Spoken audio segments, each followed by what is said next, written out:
This is our response to this first group, which opposes Islamic unity based on lack of understanding. They just don't understand the phenomena. They may turn around and they say, well, you have said all this. Yes, we never understood it before. Now we understand it. So what exactly is Islamic unity? The same group, the third group that we're talking about. They would question, then what is Islamic unity? We're going to pray our own ways. We're going to fast our own ways. We're going to do Islamic charity in our own ways. So what are we uniting on, right? Well, to them, we say that first, feel compassionate and affectionate towards other Muslims, despite the differences. This is important, brothers and sisters. We acknowledge the differences that exist between Shias and Sunnis, the two schools of thoughts. Nobody's saying to not care about those differences. Despite the differences, feel compassionate and affectionate towards the other school of thought. The second point is strengthen and highlight the commonalities between Shias and Sunnis. I can assure you, if amongst this entire crowd, if I were to ask that one of you stand up, any one of you, and start laying out the differences between the two schools of thoughts, you would run out of the items. But if I ask you to list and detail the commonalities between the two schools of thoughts, each one of you can speak for 15 minutes. From Salah to Hajj to believing in one God, Tawheed, Nubuwwah, believing in the hereafter, Amal Saleh, so many things, from fiqh and otherwise. Similarly, when we look at historic accounts, there is a lot of history that is common between the two schools of thoughts. There are a lot of beliefs, at least at the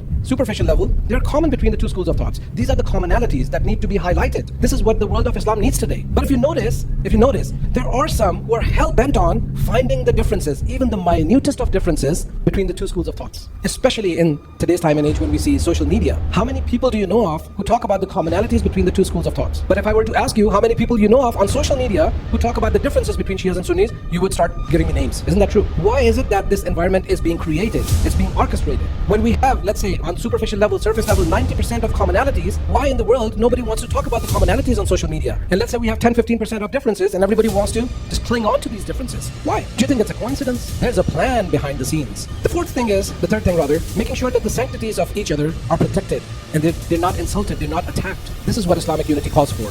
So fine, I don't agree with a person that is revered by my Sunni brothers. What logical sense is there for me to go in his face and start insulting that figure of theirs? It's just insanity. You really don't like some of the historic figures and their followers? Well, where were you when Daesh attacked the shrine of Hazrat Zainab salamullah alayha? I'm asking these sectarian-minded people. You really wanted to take up a fight, right? Where were you to defend the sanctities of Islam when they were being attacked? Where were you when the shrine of Imam Hussain alayhi salam was attacked? They were 20 kilometers away from Karbala. Where were you? All these sectarian-minded people who are hell-bent on highlighting the differences between the two sects, nowhere to be found. Guess what? Who defended the sanctities of Islam at that time? Same people who called for Islamic unity. This is essential, important for us to realize what's going on around us. The fourth point is the academic differences, which we do agree and we do acknowledge that they exist. These differences between Shias and Sunni, they need to be addressed in academic settings, not among general public. What does general public know about the sihat of a riwayah? So you can come up with any statement and say it's a hadith of Prophet. An average person who's not a Huzavi, who doesn't know anything about ilm rijal, ilm diraya, ilm hadith, what do we expect from them? They just take that hadith and start believing in it, right? You want to discuss these differences? Good. Do it in the academic settings. The Shia and Sunni scholarship should sit down. And they do sit down, by the way, wherever they get an opportunity, to iron out these differences. Not everything is solvable, as you will see. Ayatollah Sistani, he said this, and I will show you the statement that he made. Not everything is solvable. Some differences are going to stay. And we know that. It's been centuries these differences have been around for. But you never see sectarianism being pushed like the way it is pushed today. Hence, we are in much more need of Islamic unity than ever before. To make a conscious effort, and this is for every single one of us, Muballigh, non-Muballigh, Huzavi, non-Huzavi, make a conscious effort to reduce the sectarian tension among the Muslims. Because there are those powers who are pushing for their sectarian agenda through sometimes people who are not very wise. They live in our ranks, unfortunately, but they're not very intelligent people. They don't have the basira and the foresight and the insight. They get used at the hands of these imperialist powers. The enemies of Islam, they are pushing for the sectarian agenda in different forms and shapes.